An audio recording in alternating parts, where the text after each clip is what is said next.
Friends, நம்ம சேனலை இப்போ தான் ஃபஸ்ட் டைம் பார்க்குறீங்கன்னா மறக்காமல் நம்ம சேனலை சப்ஸ்கிரைப் பண்ணுங்கள். கூடவே பக்கத்தில் இருக்க பெல் ஐக்கானையும் கிளிக் பண்ணுங்கள். வாங்க ஃப்ரெண்ட்ஸ், வீடியோக்குள்ளே போகலாம். ஹாய் ஃப்ரெண்ட்ஸ், நாம் இந்த வீடியோவில் பார்க்க போகிறது உடனடி அப்பம் எப்படி பண்ணுறேன்னு பார்த்துடலாம். அதுக்கு இப்போ ஃபஸ்ட்டு ஒரு அரை கப்பு தண்ணி நான் இப்போ ஒரு பாத்திரத்தில் சேர்த்துருக்குறேன். இப்போ அதில் நம்ம வெல்லம் சேர்த்து கரைச்சி எடுக்க போகிறோம். பாகு எதுவுமே காய்க்க வேண்டாம், சும்மா வெல்லம் கரையிற அளவுக்கு காய்ச்சி ஃபில்டர் பண்ணி எடுக்க போறோம்.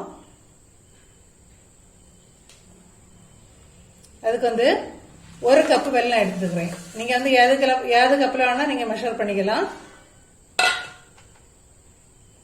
இப்ப அது கூடவே ஒரு 2 ஏலம் லேசா இதை போல தட்டி சேர்த்துக்கலாம். நம்ம வெல்லம் கரைச்சி ஃபில்டர் பண்ணி எடுக்க போறோம். அதை ஒரு நிமிஷம் நல்லா கரையட்டும். இது நம்ம மாவு கடையில வாங்கின மாவா இருந்தாலும் சரி, வீட்டுல நம்ம ரெடி பண்ணி வச்சிருந்த இடியப்ப மாவா இருந்தாலும் சரி, எதுனாலும் ஓகே தான். ஆனா வறுத்த மாவா இருக்கணும். இப்ப நம்ம கடையில வாங்குற மாவு அப்படின்னா வறுத்து தான் இருக்கும். சப்போஸ் நம்ம வீட்டுல ரெடி பண்றது அப்படின்னு சொன்னா நம்ம நல்லா காய வச்சு அப்படியே பொடிச்சு வச்சிருப்போம் இடியப்பத்துக்கெல்லாம். அதை லைட்டா வறுத்து எடுத்துக்கோங்க. இப்போ அது ஃபுல்லா கரைஞ்ச அப்புறம் பார்ப்போம். வெல்லம் இப்போ ஃபுல்லாவே கலங்கிட்டு பாருங்க. நம்ம பாகு போதும் எடுக்கல. இப்போ அதுல கிடக்குற மண்ணு தூசி எல்லாம் ஃபில்டர் பண்ணதான் நம்ம காய்ச்சிருக்கோம். இப்போ நம்ம அடுப்பு ஆஃப் பண்ணிடலாம். நம்ம இப்போ அதில் சேர்க்கறதுக்கு ஒரு 2 டேபிள் ஸ்பூன் தேங்காய் எடுத்துருக்குறோம். அதை லைட்டா ஒரு அரை டீஸ்பூன் நெய் சேர்த்து லைட்டா வறுத்து எடுத்துடலாம். இப்போ இது பச்சையா சேர்க்கறாங்கன்னா பச்சையா சேர்க்கலாம், அது அவங்கவுங்க விருப்பம் தான்.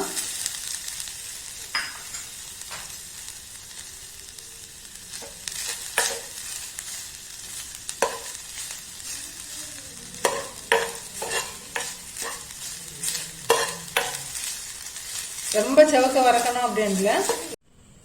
இப்ப நம்ம மாவு மிக்ஸ் பண்ணிடலாம். இதுக்கு மாவு நான் ஃபர்ஸ்ட் வெல்லம் எடுத்த கப்புக்கு தான் எடுத்துருக்கிறேன். மாவு வெல்லம் 1 கப் எடுத்தோம், மாவு 1.5 கப் எடுத்துருக்குறோம். இப்ப இந்த மாவு பச்சரிசி மாவு நம்ம லேசா வறுத்து எடுத்துருக்குறோம். இப்போ 2 டேபிள் ஸ்பூன் கோதுமை மாவு இப்ப அதையும் அதுல சேர்த்துடலாம். தேங்காய் லைட்டா நீங்க நெய்ல வறுத்துக்கோங்க, அந்த மணம் சூப்பரா இருக்கும். இந்த ஸ்வீட்டுக்கு இப்ப நம்ம ஒரு பிஞ்சு உப்பு அதில் சேர்க்க போறோம். அப்புறம் தேங்காய் அதில் சேர்த்துடலாம். அப்பம் கொஞ்சம் சாஃப்டா வர்றதுக்கு இதை போல நல்ல பழுத்த பழத்துல 1 அல்லது 2 எடுத்துக்கோங்க. நான் சின்ன பழம் அப்படின்னு சொல்றதுனால ஒரு 2 பழம் எடுத்துருக்கிறேன். கொஞ்சம் பெரிய சைஸ் அப்படின்னா ஒரு பழம் போதும், அது உங்க டேஸ்ட்டை பொறுத்தது தான். இப்போ இதை நல்லா மேஷ் பண்ணி எடுத்துட்டு வந்துடலாம். இப்போ 2 மீடியம் சைஸ் பழத்தை இதை போல நல்லா மேஷ் பண்ணி எடுத்துருக்கிறேன். இதை போல நல்லா மேஷ் பண்ணி எடுத்துக்கோங்க. பழம் உங்க ஆப்ஷன் தான், தேவையில்லை சிலருக்கு பிடிக்காது அப்படின்னு சொன்னா நீங்க சேர்க்க வேண்டாம். இப்போ இது கூட நம்ம ரெடி பண்ணி வச்சிருந்தா அந்த வெள்ளை கரைசலை இதுல ஃபில்டர் பண்ணி இப்ப சேர்த்துடலாம்.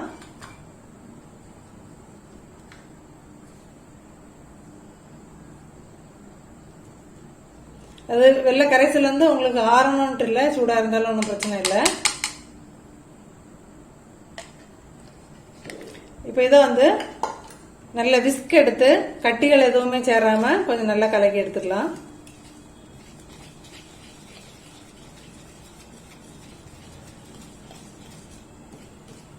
ஒரு நிமிஷம் நல்லா மிக்ஸ் பண்ணிட்டு பார்ப்போம்.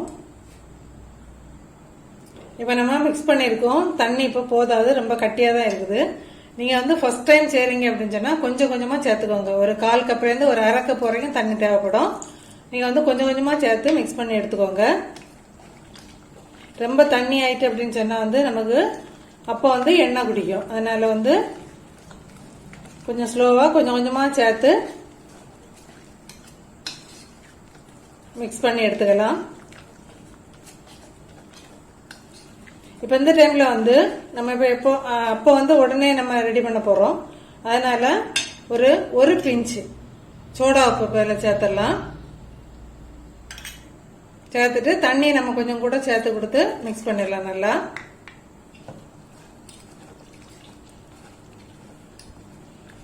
நல்லா மிக்ஸ் பண்ணிட்டு பார்ப்போம். மாவோட பதம் பாருங்க, ரொம்ப தண்ணி ஆயிடக்கூடாது, இந்த அளவு திக்கா இருக்கட்டும். நான் வந்து தண்ணி வந்து ஒரு அரை கப் எடுத்துருந்தேன், அதுல வந்து எனக்கு கொஞ்சமா மீதி வந்திருக்குது. இனிப்போ இது எப்படி ஃப்ரை பண்றதுன்னு பாத்துடலாம். இப்ப எண்ணெய் நல்லா சூடாயிட்டு இப்ப நம்ம அப்பம் பொரிச்சு எடுத்துடலாம். எண்ணெய் நல்லா சூடானோடனே அடுப்பை வந்து மீடியம் ஃபிளேம்ல வச்சுக்கோங்க. ஏன் அப்படின்னு சொன்னா மாவு வந்து உள்ள நல்லா வெந்து மேல கிறிஸ்பியா வரணும். ஃபிளேம் வந்து கூடுதலா இருந்து அப்படின்னு சொன்னா உள்ள வேகாது. அதனாலதான் பிகினர்ஸ்க்காக சொல்றேன்.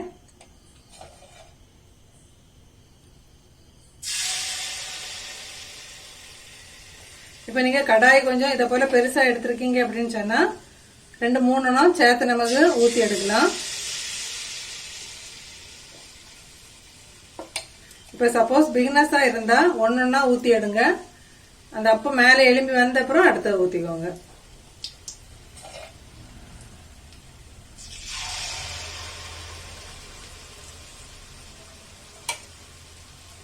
இன்னும் கொஞ்சம் வெயிட் பண்ணலாம். அந்த அப்பம் வந்து மேல கொஞ்சம் எலும்பி வரட்டும். இப்போ வந்து அப்பம் மேல எலும்பி வந்துட்டு அந்த டைம்ல வந்து கடாயில கொஞ்சம் கூட இடம் இருக்கு, அதனால நான் கூட 2 ஊத்திக்கிறேன்.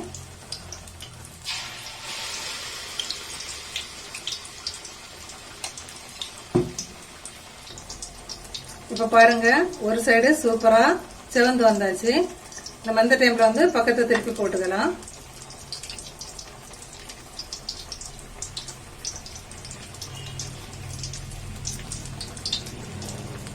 நீங்க ஸ்பேஸ் இருக்கிற பொறுத்து கடாயில கொஞ்சம் 2 கூட சேர்த்து ஊத்துறதா ஊத்திக்கலாம். அப்பம் பாருங்க சூப்பரா 2 பக்கம் நல்லா செவந்து நல்லா சூப்பரா ரெடி ஆயிட்டு பாருங்க.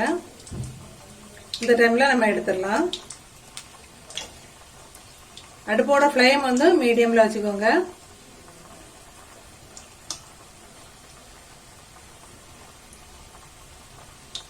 நம்ம இப்ப இதே மிக்சரை வந்து குழிப்பணியார சட்டியில கூட சுட்டு எடுக்கலாம். அது அவங்கவுங்க விருப்பம் தான், எப்படி வேணா பண்ணலாம். இப்ப இதே போல எல்லா மாவுலையும் ஃப்ரை பண்ணிட்டு பார்க்கலாம். இப்ப நம்ம அப்போ வந்து சூப்பரா ரெடி பண்ணிட்டோம். இது குழிப்பணியார சட்டியில ஊத்தி எடுத்துருக்கேன். இந்த ஷேப் வந்து உங்களுக்கு கரெக்டா வரும். கொஞ்சம் எண்ணெயும் கம்மியா போகுது. நீங்க எண்ணெய் அல்லது நெய் எது வேணா சேர்த்து பொரிச்சுக்கலாம். இது வந்து நம்ம எண்ணெயில பொரிச்சு எடுத்துருக்கிறோம். பாருங்க எவ்வளவு சாஃப்டா இருக்கு அப்படின்னு சொல்லிட்டு, மேல கிறிஸ்பியா பாருங்க, உள்ள எவ்வளவு சாஃப்டா இருக்கு அப்படின்னு சொல்லிட்டு பாருங்க, சூப்பரா இருக்கு. நீங்களும் இதை போல ட்ரை பண்ணி பார்த்துட்டு மறக்காம கமெண்ட் பண்ணுங்க ஃப்ரெண்ட்ஸ்.